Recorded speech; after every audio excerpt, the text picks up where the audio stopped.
en droit international. À l'instar de Maître Bamba Cissé, Maître Branco a également occupé en 2023 et depuis 2024 l'actualité sénégalaise pour ses prises de position en faveur du peuple sénégalais qui luttait contre la répression et les injustices. L'exemple le plus simple est le dossier constitué par ces soirs en synergie avec la population sénégalaise et déposé à la Cour pénale internationale. Un dossier qui a fait grincer les dents et, il faut le dire, qui a fait reculer le tyran. Maintenant, pour cela, vous avez la parole. Merci. Je vais de la taille de la salle pour m'exprimer sans micro. Je vais vous demander votre attention.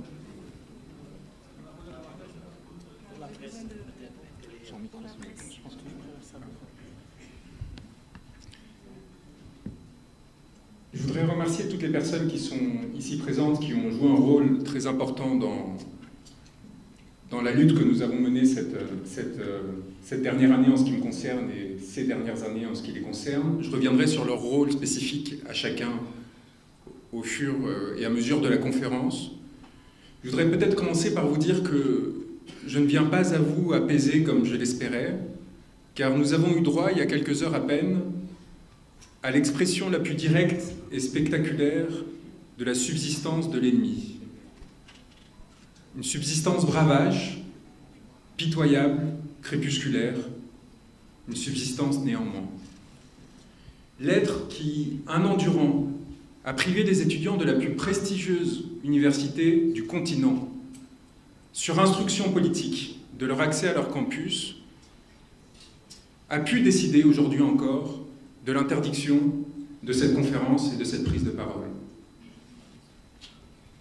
Il était minuit passé lorsque cet être, habitué à vivre couché, faisant un immense effort, se levait, non pour rendre service, mais pour nous rappeler ceci: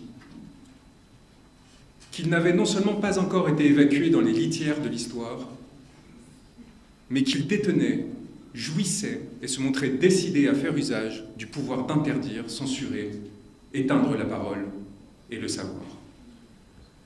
Cela m'a inspiré cette pensée évidente: une révolution n'est jamais finie et il ne faudrait pas que celle-ci manque de commencer. 60 enfants et adultes sont morts d'un cri rauque qui réclamait souveraineté, et il m'apparaît essentiel de commencer cette prise de parole par une pensée à leur égard et l'affirmation d'une certitude à l'égard de leurs proches: ils ne seront pas oubliés. À Dakar, au parquet, au cabinet d'instruction numéro 2, à l'UCAD, les mêmes corps, les mêmes âmes qui ont permis la commission des crimes, qui ont amené à la mort de ces personnes, demeurent. Les mêmes visages qui, pour certains, se tairent, tremblent, ont honte, mais pour d'autres, rient et sourient devant les caméras. Je pense à un ancien ministre de l'Intérieur. Censure, je pense à un recteur d'université. Et menace. Je viens en un pays où ceux qui m'ont fait kidnapper à 300 km de la frontière sénégalaise, en plein cœur de la Mauritanie, ont formellement encore entre leurs mains le pouvoir de me faire arrêter, enfermer, expulser. J'ai été, à mon arrivée, soumis à un contrôle approfondi de mon identité. J'étais venu un homme simple, sans privilège, sans invitation des autorités, mais par 2 personnes qui avaient connu les géoles et qui sont pour moi des héros de l'humanité, dans le but de voir et de partager. Je n'ai demandé volontairement aucun passe-droit. J'ai pris mon siège au fond de l'avion, j'ai avancé sans rien réclamer, sans rien demander, et ce que j'ai vu, des permanences du pouvoir et des menaces qu'il continue à faire porter sur le peuple, m'a effrayé. Lorsque l'on est sans protection, sans robe, à égalité, avec les personnes qui n'ont pas de privilèges, qui n'ont pas eu la chance d'être protégées, l'on voit l'importance de démanteler ces structures de pouvoir et d'être sans tolérance à l'égard d'un quelconque excès, d'une quelconque violence qui n'aurait pas été réprimée. En ce pays que je considère aujourd'hui mien, ceux qui ont obéi n'ont pas été encore sanctionnés, et celui qui a ordonné que la mort se répande pour des violences politiques a été en mesure de quitter le territoire en jet privé et de jouir aujourd'hui encore de son impunité. Comment est-ce qu'il a pu payer ce jet privé, cet homme, dont les soldes sont pourtant publics et connus depuis près de 40 ans, et ne permettraient pas théoriquement de financer 1 heure de voyage dans cet appareil? Et qui est chargé aujourd'hui de rechercher quels sont les fonds qui l'ont financé? Je suis venu, chers amis, à égalité avec des confrères qui, comme moi, se sont sacrifiés pour une cause, tandis qu'en face, on payait jusqu'à 100 000 € l'audience des Français, des sorciers blancs, pour venir légitimer la répression et la violence qui s'abattait sur un peuple. Et j'ai vu des confrères accepter cet argent, accepter de servir de faire-valoir pour légitimer la mort, l'emprisonnement, la détention de citoyens innocents. Je suis venu à égalité de telle façon que, lorsque, amené à Nouakchott, j'ai été confié au service de renseignement de la Mauritanie, alors que l'on m'avait assuré que l'on m'amenait vers l'aéroport pour que je puisse rentrer en Europe. Après avoir réussi à échapper aux polices et gendarmeries de ces pays pendant 4 jours, avec l'aide de personnes glorieuses qui sont aujourd'hui à mes côtés et qui ont pris tous les risques pour me protéger. Après avoir pris une barque pendant 25 heures pour traverser l'Atlantique, pour sortir de ce pays sans nuire à mon client, sans, par exemple, en traversant la frontière malienne, de sorte que l'on aurait pu inventer un prétexte que je voyais déjà venir, consistant à dire que peut-être que tout cela était une opération d'influence de l'étranger, financée par les Russes et d'autres. On a bien vu comment le pouvoir précédent cherchait à instrumentaliser ces questions. Prêt à prendre le risque de la noyade pour m'assurer qu'à aucun moment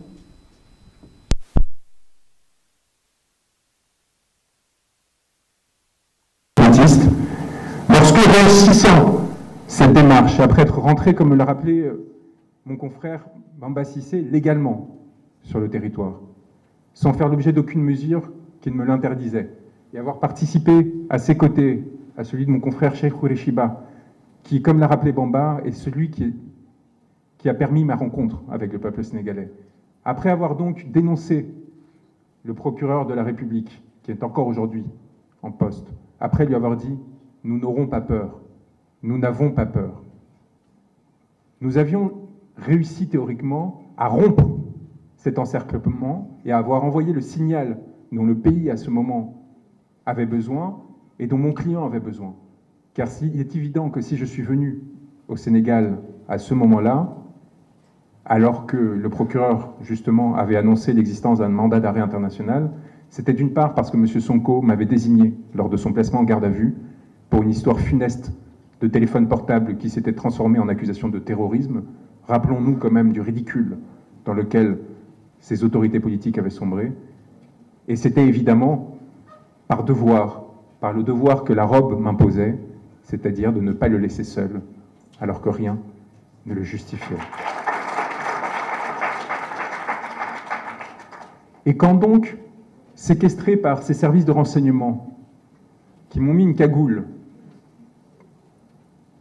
qui, sans me présenter un avocat, à une autorité consulaire, à un juge, m'ont menotté et amené depuis la capitale, Nouakchott, contrairement à ce qui a été dit, en toute illégalité, jusqu'à la ville de Rosso, puis placé sur un bateau qui est accosté de l'autre côté de la rivière, près de Vaches, parce qu'ils avaient peur que l'on me voie, parce qu'ils savaient que ce qu'ils faisaient était illégal, et qu'ils ont dû me traîner dans la boue du rivage pour m'amener dans des pick-up banalisés, entourés de mitraillettes, puis transférés à nouveau dans un autre convoi, avant qu'enfin, à Saint-Louis, on me convie à la BIP, et que je sois transféré à Dakar. J'ai compris que j'étais face à des gens qui ne jouaient pas selon les règles du jeu, qui ne respectaient pas le droit, qui ne faisaient pas qu'instrumentaliser le droit, qui avaient décidé de jouer avec les formes,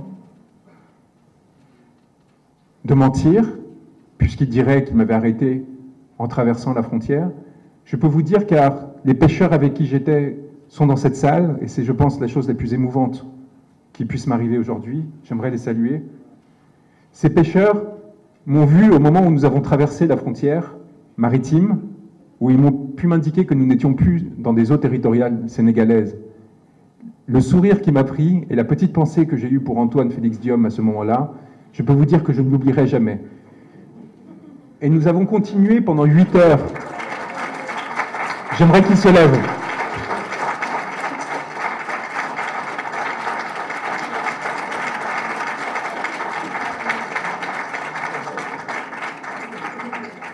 Ces héros anonymes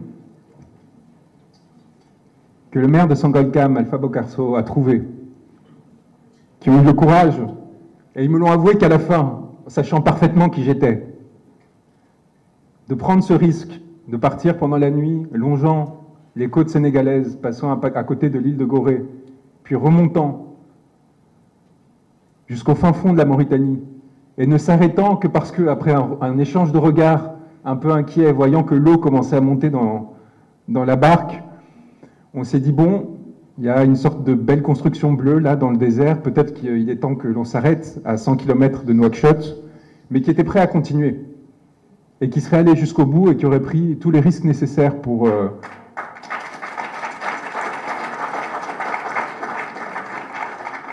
Et qui donc, après ces 25 heures, nous ont amenés dans cet endroit-là, le savent.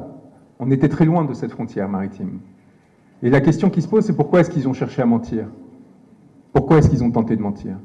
Parce qu'ils ont cherché à maquiller la réalité, parce qu'ils ont cherché à la rendre légale et à rendre notre geste illégal.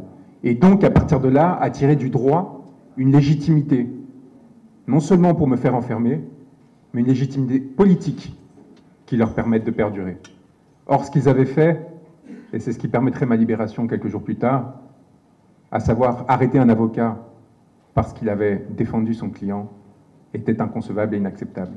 Et le faire accuser à son tour de terrorisme, d'association de malfaiteurs et ainsi de suite, et lui faire encourir la perpétuité, dans le seul but non de l'effrayer lui, non de m'effrayer moi, mais de vous effrayer vous, et de vous montrer que ce pouvoir tiendrait contre une quelconque offensive, était quelque chose d'inacceptable et qui ne saurait être toléré. Et la mobilisation extraordinaire qu'il y a eu, y compris des Gilets jaunes en France, y compris des Gilets jaunes, pour vous dire à quel point votre lutte a trouvé des échos loin des palais, loin des pouvoirs. Cette mobilisation a permis de me sauver, et quelques mois plus tard, de sauver tous ceux qui étaient alors encore enfermés.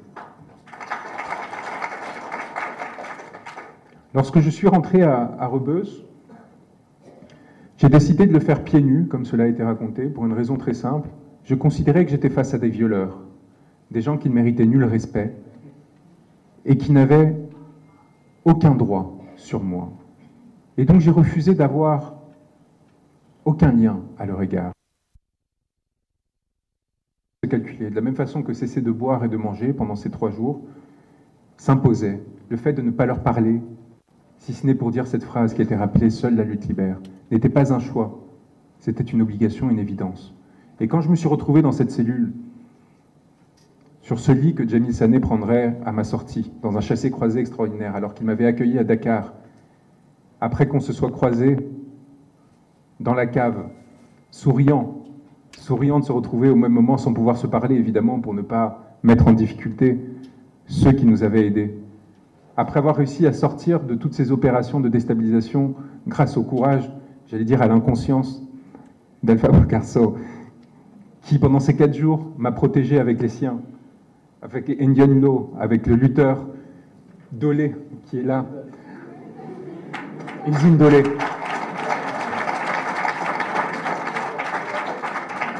Avec Asrouma et Ngalou aussi. Vraiment, ce courage qui leur a coûté cher, qui leur a coûté la liberté, était fondamental. Ce n'était pas un caprice, ce déplacement. Il ne s'est pas levé.